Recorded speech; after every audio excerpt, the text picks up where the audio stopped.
Ringgit Malaysia is dropping in value, and it's the best time for foreigners to buy properties in Malaysia. Here's how. Hi guys, my name is Dylan.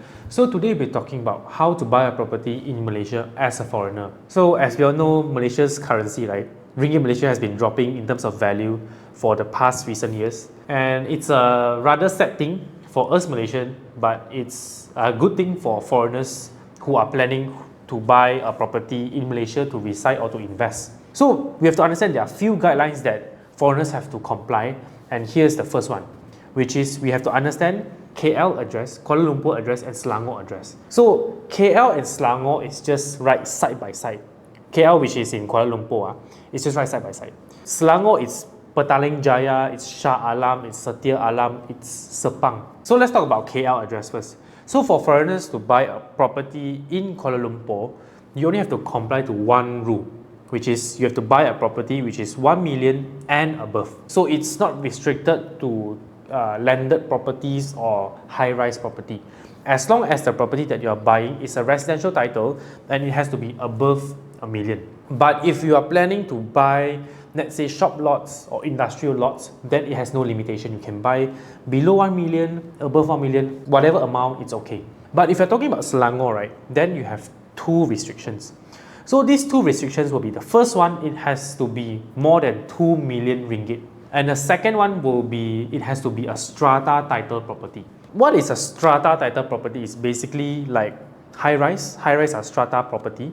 And there are some township landed properties like Setia Alam, which is not an individual title, it's all of the landed properties are stratified, where you cannot simply park your cars here and there. When you don't do renovation, you have to seek from the management team. These are what we call strata title. Okay, but there's one thing. If you were to buy a property in Selangor, it's slightly more difficult because of the bottleneck of the strata title and a 2 million ringgit limitation. So most of the condos in Selangor is lower than 2 million, and most of the landeds in Selangor are not strata title.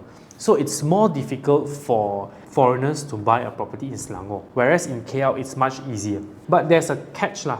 If you were to buy a property in Malaysia and you want to follow, you want to comply, it's by setting up a holding company, an investment holding company. We call it IHC. So this IHC is mainly you have to be a minority shareholder in it, and your spouse or your partner has to be a Malaysia citizen. So you can just use that company to buy properties that are below 1 million, above 1 million, strata, non-strata title, it's all acceptable. So this is the first guideline. The second guideline will be a freehold title. So unlike other countries like Vietnam or maybe in Singapore, we do provide a lot of freehold title properties in Malaysia. Like for example, if I know in Vietnam, right, if foreigners were to buy a property in Vietnam, no matter how, it's always a leasehold. And it can only be converted to a freehold when you sell the property to a local Vietnamese. But for Malaysia, we are very welcoming. As a foreigner, you can just buy a freehold title, a leasehold title, it's totally fine for you to buy. Of course, from the looks of it, freehold is always better. But if we were to look into the context of Malaysia, right, leasehold property may not be always at the losing end, because the theory is our government see value in that piece of land and they are only renting it out to the developers or to tenants. So most of the leasehold lands are more valuable, or it will be potentially for any infrastructure purposes.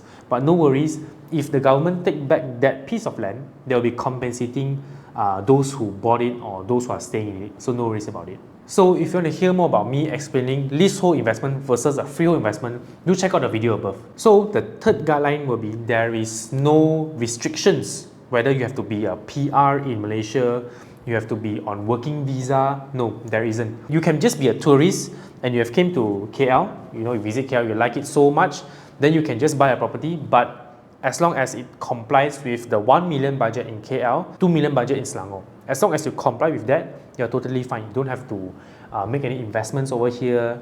You don't have to be working, or you don't have to be married to a Malaysian. There is no other prerequisite length of stay for you to buy a property in Malaysia. But this is provided if you are cash buying the property, you are paying the property upfront with full cash. If you were to take a loan in Malaysia, then it's a whole different context. And that goes to the fourth guideline. So the fourth guideline will be, as a foreigner, you are entitled to get loan from the bank. But of course, the loan margin will not be that high. As we all know, Malaysians, we can get up to 90% loan from the banks. But for foreigners, you can get around 30 to 40% if you are not under the MM2H status. But if you are under the MM2H status, then you can get the loan margin which is around 80%-ish. So it depends on the bank as well, because we have few different banks and different guidelines. But in the rule of thumb, in general, if you are not MM2H, you can get 40 to 50% loan. If you are MM2H, you can get around 80%. And there is one exception, which is our neighboring country, Singapore.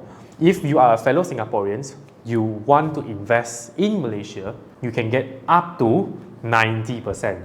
Okay, so you get to enjoy what Malaysians enjoy, which is a loan margin can be up to 90%, but it's subject to bank's approval. Yeah, so it's not a confirm that every bank allows. It just depends on which banks allows, and the interest rate varies from around 4%-ish in Malaysia in terms of their mortgage rate. Alright, so do take note on that. So these are the 4 main guidelines for foreigners who plan to buy property in Malaysia. Let me just summarize. The first point will be KL property, you must buy more than $1 million. Selangor property, you must buy more than $2 million and it must be strata title. The second guideline will be you can buy a freehold, leasehold property, it doesn't matter. It's all provided to foreigners. The third guideline will be you don't have to be working, you don't have to be on working visa, PR, your spouse don't have to be a Malaysian. You can also buy a property as long as it complies with the first 2 guidelines. The fourth guideline will be if you were to take a loan, your loan margin is around 30 to 50% if you are not working in Malaysia. But if you are holding the MM2H loan status, your loan margin can go up to around 80%. And for Singaporeans, your loan margin can go up to 90%. So with that, these are the few guidelines that I've summed up. And I hope this video can help those who are planning to migrate to Malaysia. Once again, selamat datang ke Malaysia. Do subscribe this channel as I'll be sharing more information about real estate in Malaysia.